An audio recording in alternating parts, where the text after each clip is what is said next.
নমস্কার বন্ধুরা, কেমন আছেন সবাই? আমার চ্যানেলের নতুন আরেকটি ব্লগে আপনাদের সবাইকে স্বাগতম। তো আজকে আমি আপনাদেরকে দেখাতে চলেছি কিভাবে ফ্রিজে রুটি সংরক্ষণ করে রাখা যায়। তো প্রথমে এখানে হচ্ছে আমি ফুটন্ত গরম জলে আটা নিয়ে নিচ্ছি আর কি। তো এখন হচ্ছে আটাটাকে খুব ভালো মতো সিদ্ধ করতে হবে। আটাটা কিন্তু ভালো মতো সিদ্ধ না হলে রুটি কিন্তু শক্ত হয়ে যাবে।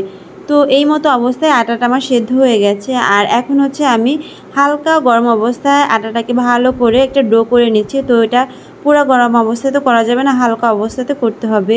আর এইটা করে দেখেন আমার হাতটা কি পরিমাণ ফুলে গেছে, হালকা গরম ছিল যে। আর আমি একটা কথা বলি, আমি কখনই এভাবে ডো করে মানে নিজে হাতে রুটি করিনি, আমার লাইফের ফার্স্ট টাইম। তো আমার কাজের খালা আছে, উনি করে দেন, আমার আগের ভিডিওগুলোতে দেখতে পাবেন আর কি। তো আমি আপনাদেরকে বেসিক্যালি দেখানোর জন্য কিভাবে রুটিটা সংরক্ষণ করে ফ্রিজে রাখতে হয়, তার জন্য আমি রুটি বানানোর পুরো প্রসেসটা নিজেই করেছি এবং পুরো এক সপ্তাহের রুটি আমি একাই বেলেছি। যদিও বেলাটা ভালো হয় না, আমার গোল হয় না ঠিকঠাক মতো, রুটিটা অতটা পাতলা হয় না, তবু আমি আমার সর্বোচ্চ চেষ্টা করেছি আর কি আপনাদেরকে দেখানোর জন্য। তো আমরা হয় কি মানে সপ্তাহে সারাদিন খুব ব্যস্ত থাকি, প্রতিদিন রুটি করা সম্ভব হয় না, কিন্তু এভাবে সংরক্ষণ করে রাখলে আপনি জাস্ট ফ্রিজ থেকে বের করে নিয়েই খেয়ে ফেলতে পারেন। মানে বের করে নিয়ে আর কি ভেজে খেয়ে ফেলতে পারেন, কাঁচা না আর কি। তো আমি রুটিগুলো একে একে সমস্ত বেলে নিয়েছি। আর এদিকে দেখেন আমার রুটিগুলো কিন্তু একটার আগে একটা লাগেনি, লেগে গেলে কিন্তু রুটিগুলো তখন আর আমি ছাকতে পারবো না। এখন হচ্ছে আমি রুটিটাকে হালকা ছেঁকে নিচ্ছি। তো এই যে রুটিটার উপরে সাদা সাদা আর কি ফোঁটা ফোঁটা উঠেছে, তো এই মতো অবস্থায় আমি মানে এতটুকুই আর কি আমি ছেঁকে রাখবো।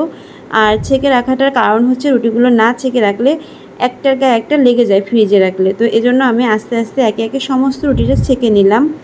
আর এখন হচ্ছে আমি টেবিলে ফ্যান ছেড়ে, ডাইনিং টেবিলে ফ্যান ছেড়ে রুটিগুলোকে হচ্ছে আমি ঠান্ডা করতে দিয়েছি। পুরোটা ঠান্ডা হওয়ার পরেই কিন্তু আপনারা বক্সে ভরবেন, এর আগে কিন্তু ভরবেন না। এখন আমার রুটিটা পুরো ঠান্ডা হয়ে গেছে, তো আমি একে একে রুটিগুলোকে হচ্ছে বক্সে ভরে নিচ্ছি আর কি। তো আপনারা ঝামেলা এড়াতে, মানে রুটি করার ঝামেলা এড়াতে এভাবে একসাথে রুটি করে ফ্রিজে রেখে আপনারা যখন তখন খেয়ে নিতে পারেন আর কি। তো এই যে এখন আমি মানে সমস্ত রুটিগুলো হচ্ছে বক্সে ভরে নিচ্ছি। তো এই রুটিটা হচ্ছে এক সপ্তাহ পর্যন্ত আপনার নর্মাল ফ্রিজে ভালো থাকবে। এক সপ্তাহের বেশি নর্মাল ফ্রিজে রাখতে যাবে না, তাহলে ফাঙ্গাস ধরে যাবে। আর এর বেশি সময় যদি আপনারা রুটিটা সংরক্ষণ করতে চান, তাহলে অবশ্যই আপনারা ডিপে রাখবেন, তাহলেই হবে আর কি।